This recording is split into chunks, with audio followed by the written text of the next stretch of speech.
So let's look at a few examples of simplifying some algebraic expressions. Particularly, we're going to look at how do we combine like terms in an algebraic expression using addition and subtraction.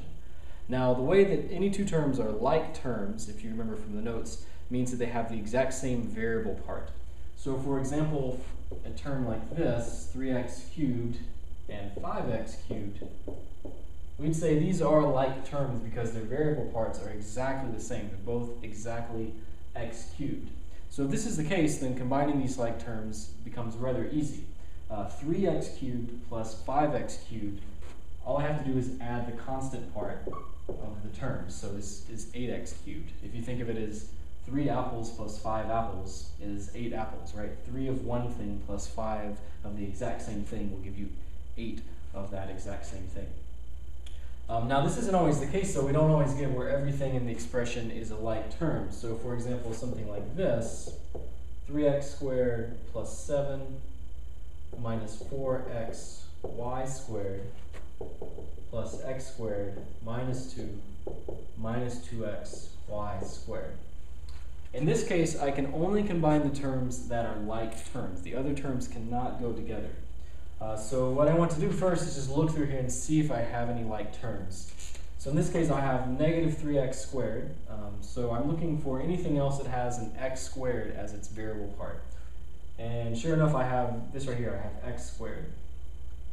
So that's a like term with the negative 3x squared. I also have, let's see, a 7.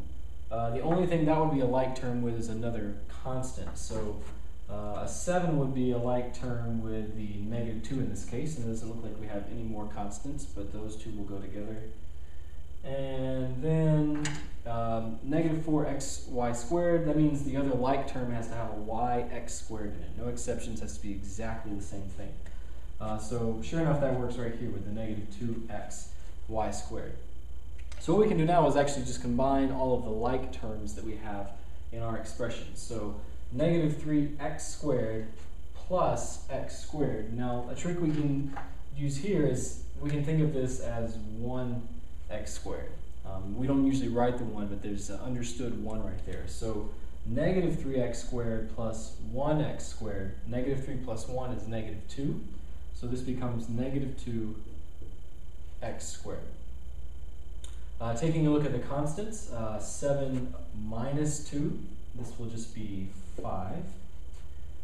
And then negative 4xy squared minus 2xy squared. If you remember, negative 4 minus 2 goes backwards to a negative 6. So this will become negative 6xy squared. And this is as far as we can go for this expression. None of these three terms are like terms, so we can't combine them. This is the simplest form that we can get this expression in. Now let's try a couple more examples.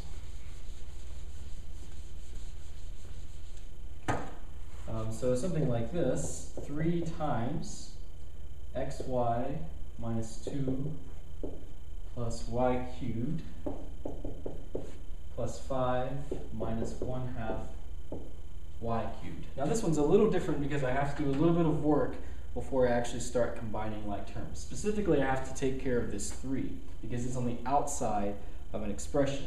So we're going to use our distributive property to actually distribute the 3 to all 3 of these terms. So if you look in the notes in the list of properties, you'll see where the distribution property is one of the properties that we're dealing with in this section.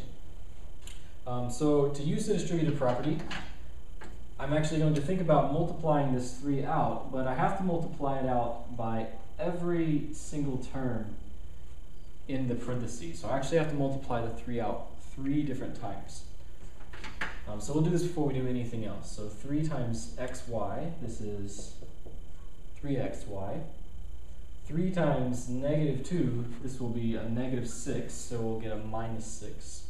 And then 3 times y cubed, this is just 3y cubed. And then we still have the other terms over here. So now we've gotten everything in terms of addition and subtraction. Now we can look through to go see if we can combine any of our like terms. So we look first at 3xy, and we don't see anything else in here that has an xy in it. So this will not combine with anything else in the expression.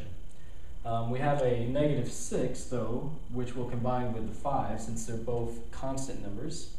And then 3y cubed, that will combine with -1/2 y cubed, since they both have the exact same variable part. They both have the y cubed. So now we can clean this up a little bit, it looks like. So again, the 3xy doesn't combine with anything, so it just stays. But -6 plus 5 is a -1. And then 3y cubed minus 1/2 y cubed, 3 minus 1/2 is going to be 2.5, or what we can think of as 5/2 y cubed. So just a quick note in case that's not that's something you've forgotten about. If you have a mixed fraction like this, 2.5, and you want to convert it to an improper fraction, which we'll use a lot in this class, what you need to do is multiply this number times this number, so 2 times 2, and then add the number up here. So 2 times 2 is 4, 4 plus 1 is 5, and then the 2 remains the same. This number does not change. So this number times this number plus this number, and that's how you get the new numerator, and then the denominator stays the same. And again, you can think 2 goes into 5 2.5 times. So another way of thinking about it. But this becomes our final answer here. Nothing else will combine, and so this is the simplest form that we can get this expression into. We'll try a few more.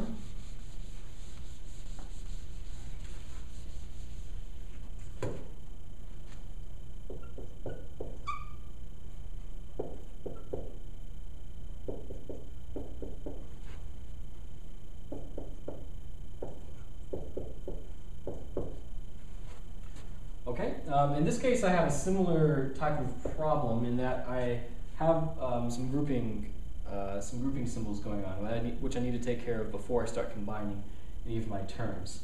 Now, I don't actually have a number, I just have a minus this grouping symbol. So what I'm going to do is just think of this as, again, using my same trick, I'm going to think of this as a -1 times all of that. So now I can think about multiplying a -1 out to all of these terms in the expression. So I'll multiply a -1 times the first term, times the second term, and then times the third term. So this is what I'll do before I do anything else. I'll use my distributive property, and I'll distribute out this -1. So the 4 is still hanging out on the outside. -1 times a positive 2t will just be a -2t. -1 times a positive -3t squared will just be -3t squared. And then -1 times a -1 times a -5 will be a +5. And by doing this distribution of the -1, I can drop the grouping symbol because I don't need it anymore. I've already distributed that number out. And then, of course, I have a +7t at the end. Now we just need to go through and find like terms. So 4 and 5 are definitely like terms because they're both constants. -2t and +7t, those are both like terms because they both have a variable of a t. And then -3t squared, there's nothing left for him to combine with. There's no other t squareds, so that one won't combine with anything. That has no other like terms. So let's see, 4 plus 5, that will be 9. -t plus a +7t, that will be a +5t, because -2 plus 7 is a +5. And then we have -3t squared. Now I'm not writing these expressions in a particular order. When we get a little later on in the class, we'll find that for certain types of algebraic expressions, for example, this one, I would probably write it the opposite order, but we're not too concerned with that right now. There's sometimes a standard way that a lot of times things are written. But for purposes of this section, the order doesn't matter to us of the expression, so this is perfectly fine.